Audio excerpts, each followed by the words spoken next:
सभी प्रेमी सज्जनों को सादर अभिवादन। और ये द ग्रेट फॉर्चून सीरीज,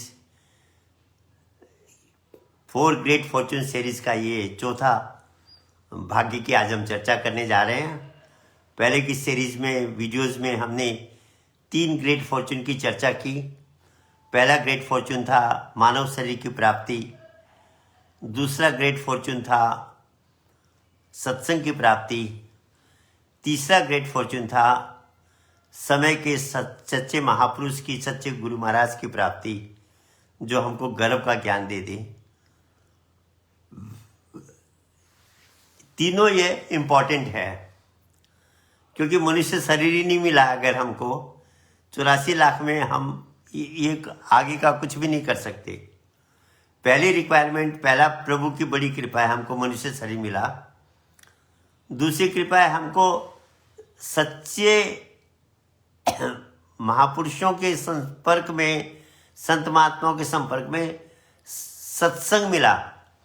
कथा नहीं मिली, सत्संग मिला। वो जो सत्य है जिसके कारण सारी सृष्टि चल रही है, जो अनचेंजेबल ट्रूथ है, उसकी चर्चा सुनने का मौका मिलता है। तो कहा वह सत्संग मिलना दूसरा बड़ा भाग्य है, द सेकेंड ग्रेट फॉर्चून। तीसरा ग्रेट फॉर्चून है समय के सदगुरु की प्राप्ति। हमको गुरु महाराज जी प्राप्त हो जाए। वह गुरु महाराज जी एनलाइटेड महापुरुष हो। सज्जनों, साधक बहुत मिलेंगे। एनलाइटेड महापुरुष का मतलब होता है जिसने उस लक्ष्य की प्राप्ति कर ली है, जो पूर्णता को प्राप्त कर चुका है, इन्फिनिटी को प्राप्त कर चुका है। वह महापुरुष से कनेक्ट होना, उनकी प्राप्ति होना, ये तीसरा बड़ा भाग्य है। जैसे आनंद को बुद्ध की प्राप्ति हुई, अर्जुन को भगवान कृष्ण की प्राप्ति हुई, हनुमान को भगवान राम की प्राप्ति हुई। और हम लोग सोचते हैं कि हर युग में महापुरुष नहीं होता होगा। हाँ, हम आज भगवान कृष्ण की फोटो रख के कहते भगवान कृष्ण आप आ जाओ, भगवान राम की फोटो रख के कहते भगवान राम आ जाओ। सज्जनों, जिस शरीर में वो शक्ति आई थी, वो शरीर तो आज नहीं है, पर वह शक्ति हर युग में समय बदल के, शरीर बदल के आती है। नहीं तो गीता में भगवान कृष्ण नहीं कहते यदा यदा ही धर्मस्य ग्लानि भवति भारत अभ्युत्थानम धर्मस्य तदात्मानं सृजाम्यहम् परित्राणाय साधूनां विनाशाय च दुष्कृतम् धर्म संस्थापनार्थाय संभवामि युगे युगे। हर युग में मेरा प्रादुर्भाव होता है। तो वह महापुरुष हर युग में शरीर में प्रेजेंट होता है। जैसा कि मैंने पहले भी कहा, उसकी फोटो, जो महापुरुषों की फोटो, वह आकार है। हमारे अंदर वह जो शक्ति है, वह जो भगवान एनर्जी है, वह निराकार रूप में है। उसका जो एक्सपीरियंस हमको करा दे प्रैक्टिकल, वह साकार महापुरुष जो होता है, उसको साकार कहा। आकार, साकार और निराकार। तो जब हमको साकार महापुरुष मिलता है, जो हमको प्रैक्टिकली हमारे अंदर वह जो प्रभु हैं उसका अनुभव करा दे, तो कहते हैं ऐसे गुरु महाराज की, ऐसे महापुरुष की प्राप्ति तीसरा बड़ा भाग्य है। चौथा बड़ा भाग्य जो है, वो कहते हैं जिस लक्ष्य को लेकर मनुष्य शरीर मिला है, जिस लक्ष्य का इशारा सत्संग कर रहे थे, जिस लक्ष्य की प्राप्ति के लिए हमें गुरु महाराज जी मिले, उस लक्ष्य को प्राप्त करना। तो कहा चौथी बड़ी कृपा खुद की है। पहली कृपा भगवान की थी, मनुष्य शरीर दिया। दूसरी कृपा संत महात्मा वेद शास्त्रों की थी, जिन्होंने हमें अध्यात्म की तरफ प्रेरित किया। तीसरी कृपा गुरु महाराज की थी, जिन्होंने हमको बस साधना दे दी जिसके द्वारा हम अपने लक्ष्य को प्राप्त कर सकते हैं। पर कहते चौथी कृपा अपनी है। उस लक्ष्य को अगर हम अपनी मनुष्य जीवन में प्राप्त कर लेते हैं, 84 के बंधन से अपने को निकाल पाते हैं, भवसागर से पार हो जाते हैं, तो का ये चौथा बड़ा भाग्य है। सज्जनों, भवसागर का मतलब हम सोचते हैं कोई सागर होगा, समुद्र होगा। सज्जनों, भवसागर का मतलब है भावनाओं का सागर। इसको और साइंटिफिकली एनालाइज करें, आप अपनी लाइफ को, दिन भर की अपनी मेंटल स्टेटस को अगर आप रीड करोगे, जब मन बाएं ब्रेन से कनेक्ट होता है, मैं टेक्निकल बात कर रहा हूं, मन जब मस्तिष्क के बाएं भाग से कनेक्ट होता है, ये तरह तरह के प्लानिंग, तरह तरह के विचार इसमें आते रहते हैं।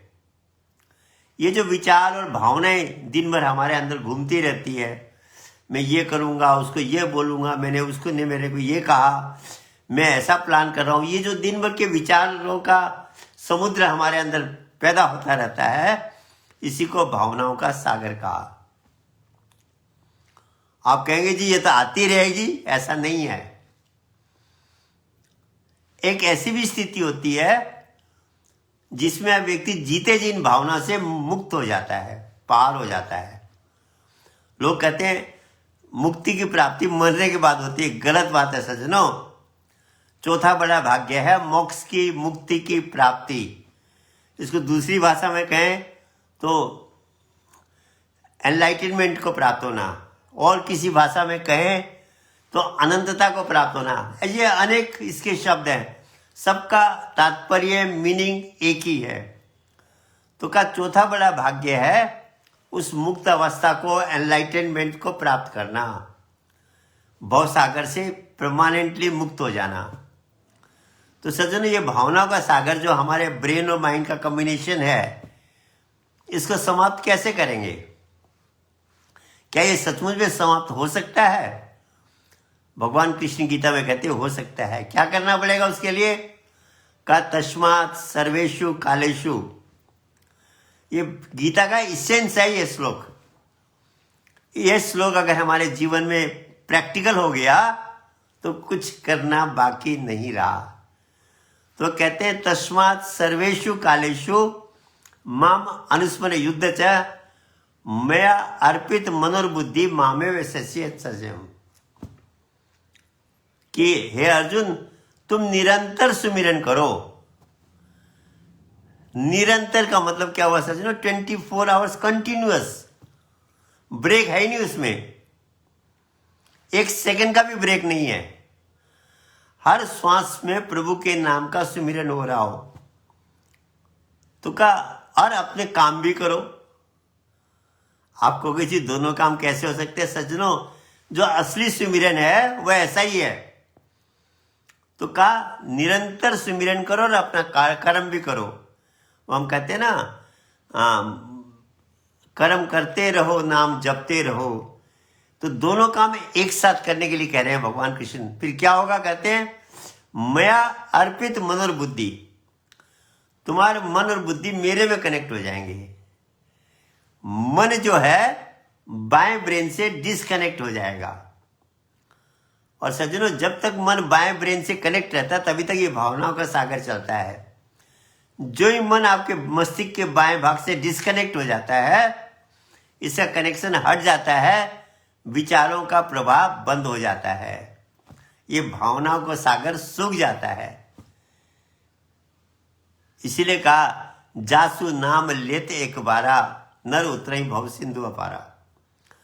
उस नाम के लेते ये भावनाओं का सागर सूख जाता है। मन को बाएं मस्तिष्क से डिस्कनेक्ट कर देता है। तो सज्जनों, कहते मन और बुद्धि मुझे अर्पित हो जाते हैं, मन प्रभु की ओर कनेक्ट हो जाता है, मतलब दाहिने ब्रेन से कनेक्ट हो जाता है। मन की एनर्जी राइट ब्रेन को कनेक्ट एक्टिवेट करती है। प्रभु के नाम से कनेक्ट होने के बाद में इसकी एनर्जी राइट ब्रेन में जाती है, बाएं ब्रेन में ये डिस्कनेक्ट हो जाता है। तो कहा वह अवस्था में हे अर्जुन तुम मुझे ही प्राप्त होगा। यही बात हम गायत्री मंत्र में भी यही प्रार्थना कर रहे हैं। लोग गायत्री मंत्र को जपते हैं सज्जनों, गायत्री मंत्र जपना नहीं है, करना है। वहां भी हम यही प्रार्थना करें, भर्गो देवस्य धीमहि धियो यो नः प्रचोदयात्, कि मैं आपकी जो भर्गो स्वरूप का, ज्योति स्वरूप का ध्यान कर रहा हूं, मेरी बुद्धि को अपनी ओर ले चलो, मतलब लेफ्ट से डिस्कनेक्ट होके राइट में ले चलो। और राइट ब्रेन का जो कनेक्शन है वह उस कॉस्मिक सर्वर से है, ईश्वरीय सर्वर से है। तो हम कहाँ कनेक्ट हो गए? उसके थ्रू ईश्वर से कनेक्ट हो गए। तो कहने का मतलब चौथा बड़ा भाग्य है उस स्थिति को प्राप्त करना, उस गति को प्राप्त करना, उस मोक्ष की, मुक्ति की अवस्था को प्राप्त करना जिसके लिए हमको मनुष्य शरीर मिला है। इसको सिंपल भाषा में कहा, oh man know thyself, हे मानो तुम अपने आप को जान कि तू वास्तव में कौन है। सज्जनों, सच बात कहूं तो कुछ लोग इस बात को एक्सेप्ट करेंगे, कुछ नहीं करेंगे। हम ही भगवान हैं। लोग कहते हैं भगवान कहाँ है? हम ही भगवान है, पर हम अपने स्वरूप को भूल रखा है। हम भूले हुए हैं कि मैं भगवान हूं। अपनी शक्ति को स्वयं भूल के बैठे हुए हैं। जैसे हनुमान जी को अपनी शक्ति का याद नहीं था, तो जब माता सीता को ढूंढने की बात आई तो सब चेहरा लटका के बैठे हुए थे, कितने बड़े समुद्र को कौन पार करेगा। हनुमान जी ने भी चेहरा लटका रखा था। पर जब जामवंत कहता है कि हनुमान जी आप तो हनुमान हो, अरे आपके लिए समुद्र क्या माने रखता है। जब उनका अपनी शक्ति का आभास हुआ तो फिर तो सारा काम कर गए। ऐसे हम अपने शक्ति को भूले हुए हैं।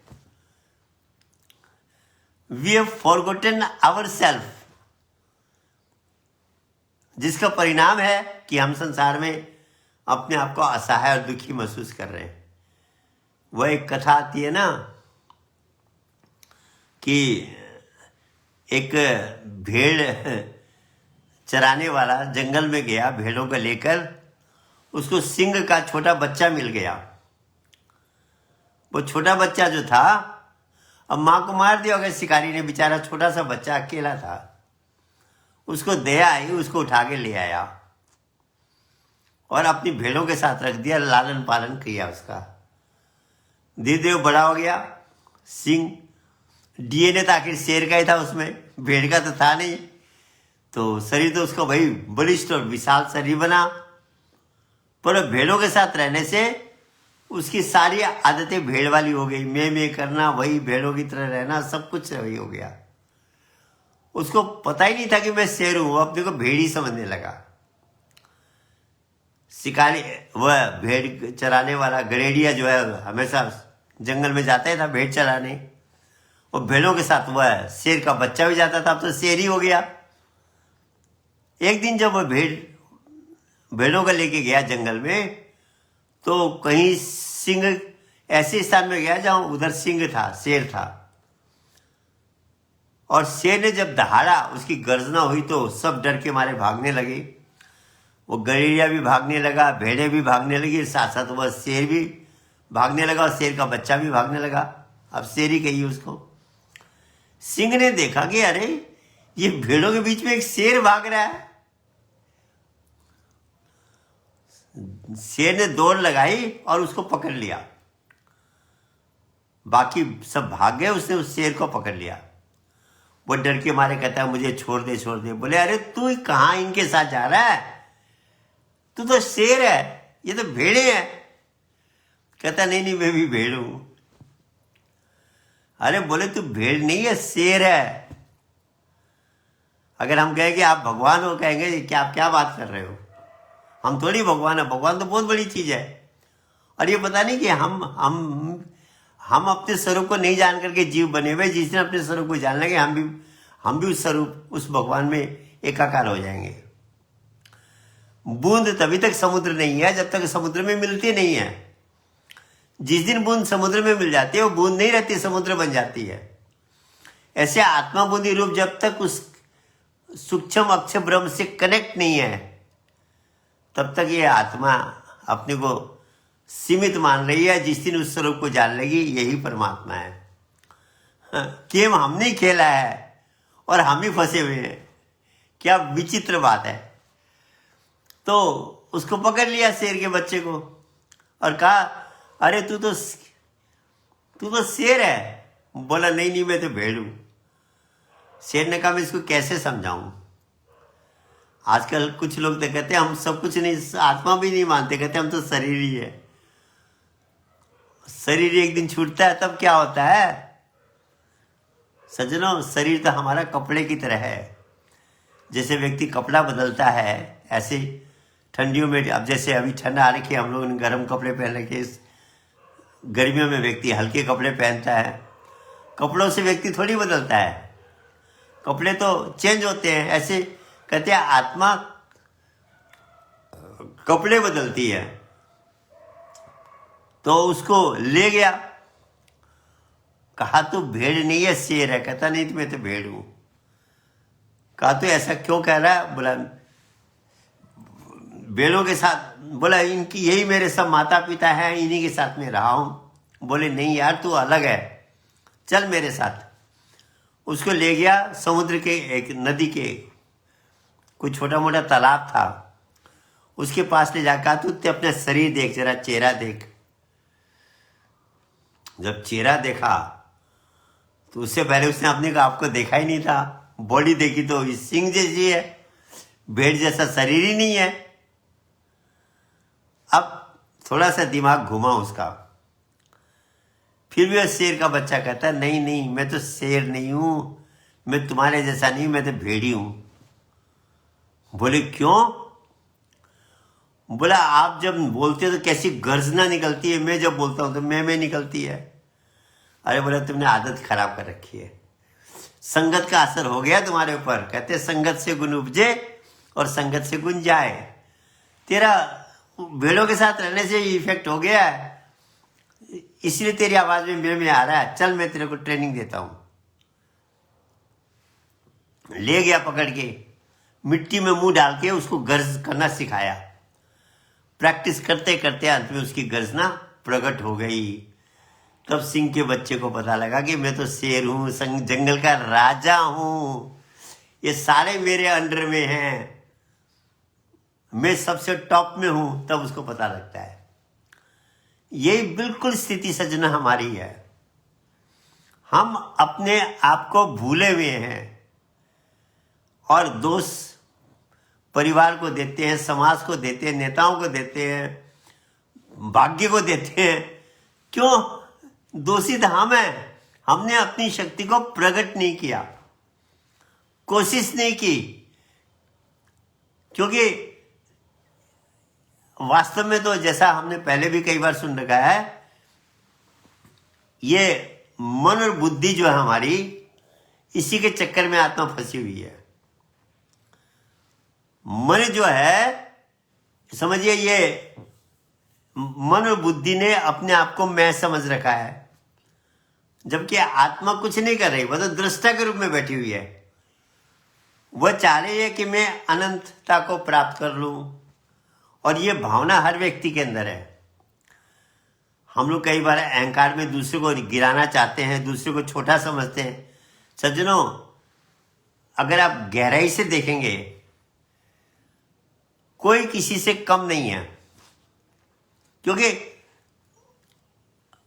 ईश्वर, जब हम ही ईश्वर हैं तो छोटा बड़ा कहां हो गया इसमें। पर प्रॉब्लम यह है कि हम अपने को उस शेर के बच्चे की तरह भेड़ समझे हुए हैं। हम अपने को शरीर समझते हैं और देखते हैं अरे फलाना ऐसा है, फलाना ऐसा है। ये सज्जनों, अगर गहराई में जाए तो ये क्या है? ये ड्रीम है, ड्रीम। तभी तो भगवान शंकर कहते हैं उमा कहूं में अनुभव अपना, सत्य हरि भजन जगत सब सपना। जब तक हम उस सत्य को जानते नहीं तो ये सपना हमारी समझ में नहीं आता और हम इसी में फंसे रहते हैं।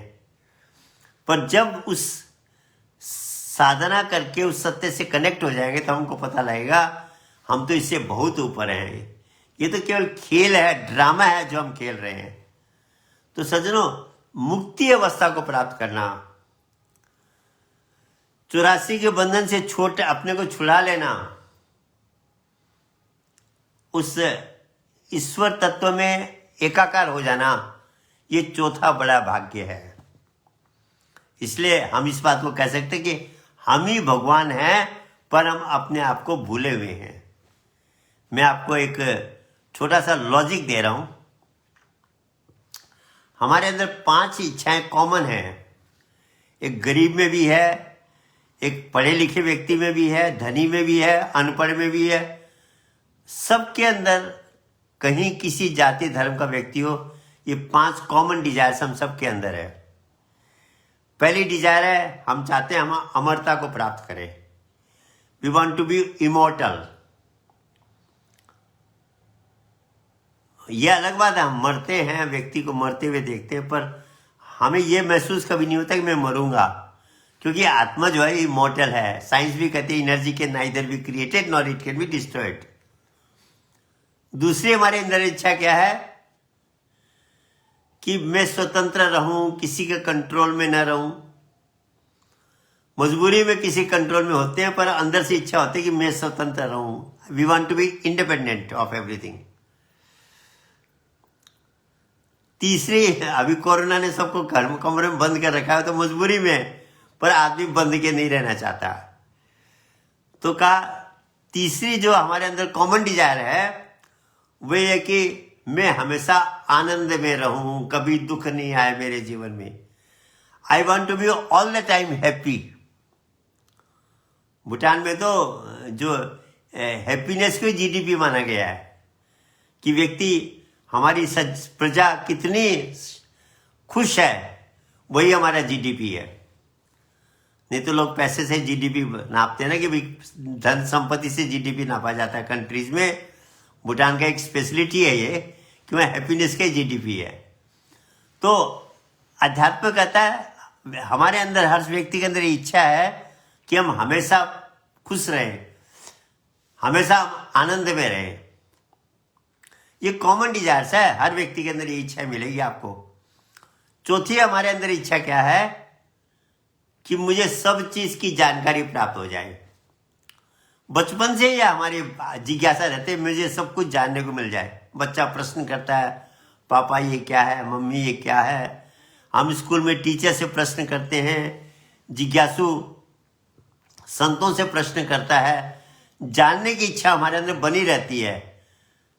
क्या है भावना कि मुझे सब चीज जानकारी प्राप्त हो जाए, सर्वज्ञ होने की, संसार की सारी सृष्टि के सारे रहस्य जानने की इच्छा हमारे अंदर रहती है। और पांचवी जो कॉमन डिजायर हमारे अंदर है कि मैं सबसे टॉप में रहूं, सब मेरे कहने में चले, सबसे ऊपर मैं रहूं। नहीं हो पाती, अलग बात है सज्जनों, पर अंदर में ये इच्छा हमारे अंदर है। तो ये पांच जो कॉमन डिजायर्स हैं, ये किसमें पूरी है? केवल भगवान में पूरी है। भगवान अजर अमर अविनाशी है, वो स्वतंत्र है, किसी के कंट्रोल में नहीं है, बल्कि सारी सृष्टि उसके कंट्रोल में है। यही तो भगवान कृष्ण कहते हैं कि तुम माया के अधीन होकर रहते हो, हम माया मेरे अधीन है। कबीर साहब भी कहते हैं, माया तो ठगनी वही ठगत फिरत संसार, जिस ठग ने ठगनी ठगी उस ठग को नमस्कार। तो कहा कि स्वतंत्र होना, संसार की कोई भी चीज उसको बांध न सके, वो स्वतंत्रता कौन है? भगवान है। तीसरी बात, हमेशा आनंद में कौन है? भगवान है। कहते तभी तो हम कहते हैं परमानंद की प्राप्ति होती है भगवान मिलने के बाद में। सच्चिदानंद स्वरूप कहते हैं हम भगवान को। तो वह गुण भी किसमें है? भगवान में है। चौथी जो इच्छा है, सब चीज की जानकारी हो जाना, सर्वज्ञ होना, वो गुण भी किसका है? भगवान का है। और पांचवी जो इच्छा है कि मैं सबसे ऊपर रहूं, सर्वशक्तिमान बन जाऊं, वो भी कौन है? भगवान है। तभी तो सत्य चित आनंद कहते हैं ना हम। सत्य का मतलब हमेशा रहने वाला, कभी उसकी मृत्यु नहीं होती, अजर अमर अविनाशी है। चित का मतलब है उसको सब चीज की जानकारी है, सर्वज्ञ है और परमानंद स्वरूप है। इसी को कहा ओमनीपोटेंट, ओमनी प्रेजेंट, ओमनीजिएंट। सर्वव्यापक भी है, सर्वज्ञ भी है और सर्वसमृद्ध भी है। तो ये पांच इच्छाएं जो हमारे अंदर है, ये प्रूव करती है कि हम भगवान बनना चाह रहे हैं। We want to become God. सज्जनों, क्यों है ये इच्छा हमारे अंदर? क्योंकि हम भगवान के अंश हैं। अंश अपने अंशी से जब तक नहीं मिलता है वो भटकता है, और जब अंशी से मिल जाता है तो पूर्ण हो जाता है। बच्चा माँ के पास पहुंच जाता है तो शांत हो जाता है। नदी का पानी, नदी जब समुद्र में मिल जाती है तो वह शांत हो जाती है। पत्थर का टुकड़ा ऊपर फेंकते जब पृथ्वी से कनेक्ट हो जाता है तो वह शांत हो जाता है।